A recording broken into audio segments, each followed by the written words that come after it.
Très chers amis, nous reprenons l'étude de la Mishnah Masechet Shabbat et nous sommes au deuxième chapitre. Ce chapitre que tout le monde connaît, tout celui qui a été enfant le connaît presque par cœur. Bame madlikin ou vame en madlikin. Avec quoi on allume et avec quoi on n'allume pas. De quoi parlons-nous? On parle des bougies de Shabbat. Mais il ne s'agit pas seulement des bougies décoratives de Shabbat. Avec quoi on peut allumer et éclairer nos maisons et nos lieux de vie pendant Shabbat. Et avec quoi il est interdit d'allumer pour éclairer des lieux de vie pendant Shabbat. Et nous allons bien sûr voir la suite. Quel est le problème? Le problème, c'est que si on utilise des mèches de mauvaise qualité ou du carburant de mauvaise qualité, et donc la flamme ne va pas être une belle flamme qui tient, mais elle va grésiller, sautiller, etc. On pourrait être amené alors à pencher un peu le bougeoir pour rapprocher l'huile de la mèche et essayer de faire en sorte que la flamme soit meilleure. Et donc pour éviter ce risque, il est interdit d'utiliser des mèches et du carburant et du combustible de mauvaise qualité. On doit, pour Shabbat, pour éclairer nos maisons. Donc aujourd'hui, bien sûr, on a l'électricité, donc les questions ne se posent pas tellement. Mais à l'époque où il n'y avait pas d'électricité, et en Israël, dans certaines villes et dans certaines communautés, ils n'utilisent pas l'électricité pendant Shabbat et ils s'éclairent avec des bougies. Eh bien, ils ont l'obligation, que ce soit des bougies que l'on met dans la salle à manger, sur la table, ou les bougies que l'on met à la cuisine pour s'éclairer dans la cuisine, ou dans les toilettes, ou dans les chambres ou ailleurs, eh bien, toutes ces bougies que l'on utilise pour s'éclairer pendant Shabbat, elles doivent être des bougies de bonne qualité, une bonne mèche et un bon combustible. Alors, on ne parle pas des bougies telles que nous les connaissons aujourd'hui, parce que la façon dont elles sont fabriquées, c'est justement approprié pour que ce soit un éclairage de qualité, mais on parle des bougies à l'ancienne, c'est-à-dire un godet, du combustible et une mèche. Et là, pour que la flamme soit belle et qu'elle éclaire bien, et qu'il n'y ait pas de risque que l'on soit tenté à manipuler notre bougeoir, eh bien, il faut que, comme nous nous avons dit, les mèches et les combustibles soient de bonne qualité. Alors, tout d'abord, on commence par la liste des mèches qu'il est interdit d'utiliser. En madikin, on n'allumera pas, c'est-à-dire on n'aura pas le droit d'allumer l'obelechesh, ni avec le lechesh. Le lechesh, c'est une fibre que l'on trouve entre l'écorce et le bois du cèdre. Velo bechosen, ni avec le chosen. Le chosen, c'est du lin qui n'a pas été traité du tout. Velo bechalar, ni avec le chalar, c'est les déchets de la soie. Velo biftilateidan, c'est une fibre. Biftilateidan est une fibre que l'on trouve entre l'écorce et le bois de la harava du saule. Velo biftilatamidbar, ni avec l'herbe du désert, c'était peut-être une sorte d'ortie ou une plante que l'on trouve dans le désert avec laquelle on pouvait fabriquer des mèches, mais justement on n'a pas le droit d'utiliser ces mèches pour les bougies de Shabbat. Ni velo birokesh al penamaim, ni avec la mousse qui se forme à la surface de l'eau autour de la coque des bateaux.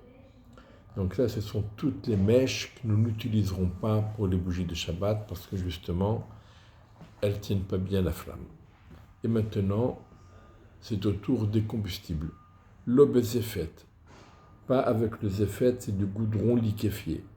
Velo beshava, ni avec de la cire liquéfiée. Velo beshementik, ni avec de l'huile de coton. Il y en a qui disent que c'est une autre plante. Velo beshemen serefa, ni avec de l'huile serefa.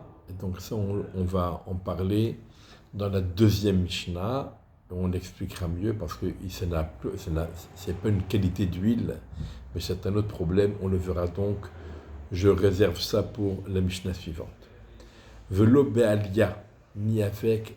Alors, dans les graisses animales, il y a alia, c'est la graisse qui se trouve au niveau de la queue du mouton et qui est une graisse qui est permise à la consommation. Et chelev, c'est la graisse interdite, les graisses interdites. Les graisses animales interdites.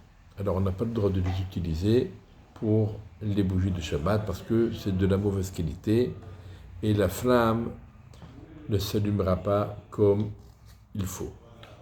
Nahum Amadi Omer, Nahum Amadi dit, Madlikin b'chelev mevushal, on peut utiliser de la graisse chauffée liquéfiée pour allumer des bougies de Shabbat. V'chachamim omrim, par contre, les sages disent Echad mevushal ve echad shelo mevushal, qu'elle ait été liquéfiée ou qu'elle n'ait pas été liquéfiée, mais qu'elle soit en bloc ou liquéfiée, ça ne change rien. En maddikin bo, on n'a pas le droit d'allumer avec les bougies de Shabbat. Alors, la marloquette entre le premier avis de la Mishnah et celui de Chachamim, c'est lorsqu'on utilise un mélange. Par exemple, de l'huile, de la graisse qui a été liquéfiée, à laquelle on a rajouté un peu d'huile d'olive, par exemple.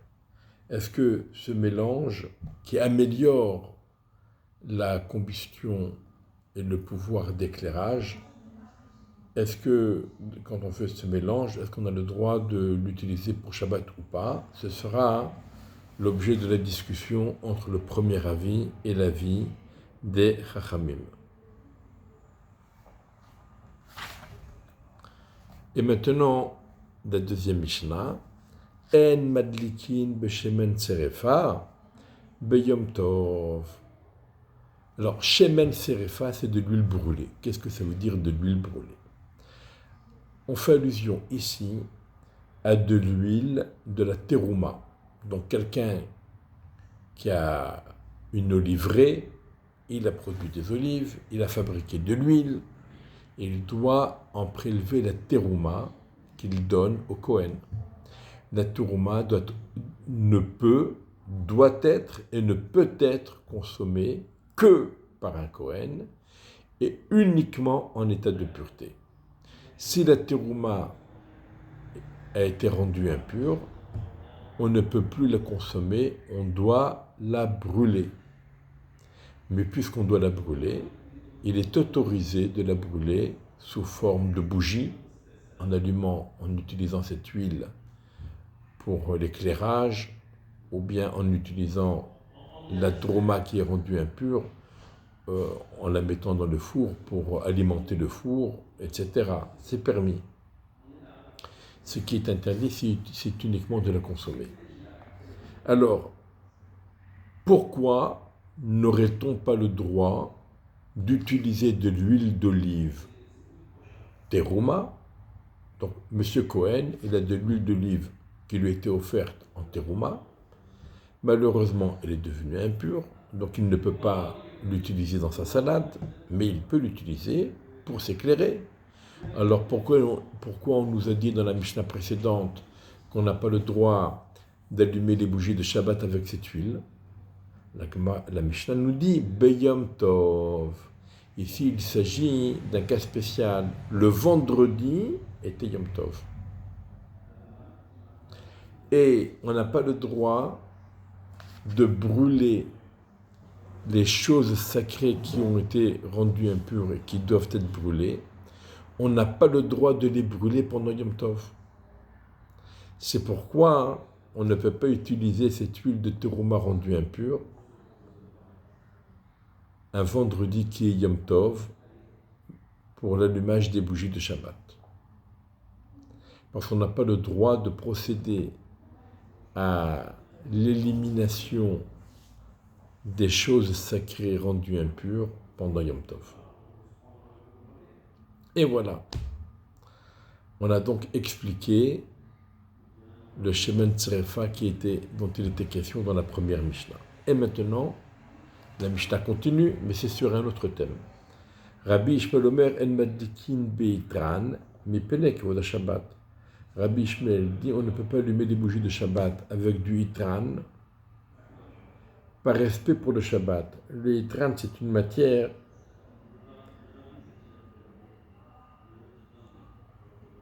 c'est un dérivé du goudron. Et d'un point de vue qualitatif, la flamme est bien, ça éclaire bien, ça la donne une bonne flamme, etc. Alors quel est le problème? Le problème, c'est que ça sent mauvais, c'est insupportable. Et les gens, ils vont dire, on ne peut pas manger ici. Cette salle à manger, on ne peut pas manger, on ne peut pas rester ici, on va partir, on va aller prendre l'air, c'est insupportable. Or, on a une obligation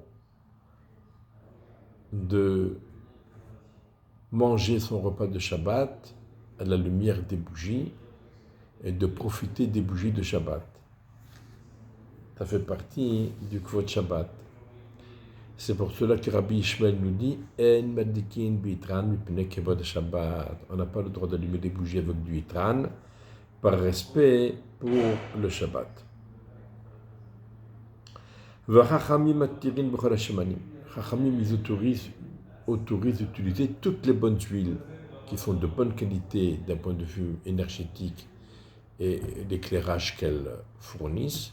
On peut les utiliser pour les bougies de Shabbat, même s'il y a d'autres désagréments à ces huiles.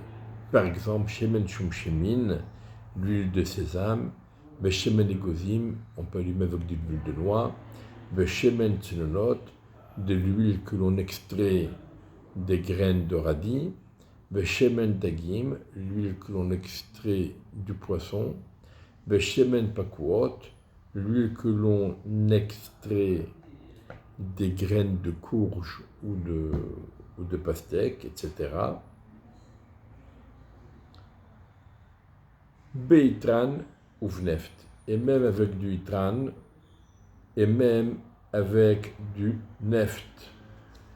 Alors neft, c'est pas zéphet. Le zéphet, dans la première Mishnah, on a mentionné le zéphet.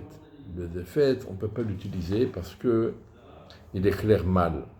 Mais le neft, c'est le pétrole, et itran, c'est un dérivé du zéphet, un dérivé du goudron. Eux, ils éclairent bien.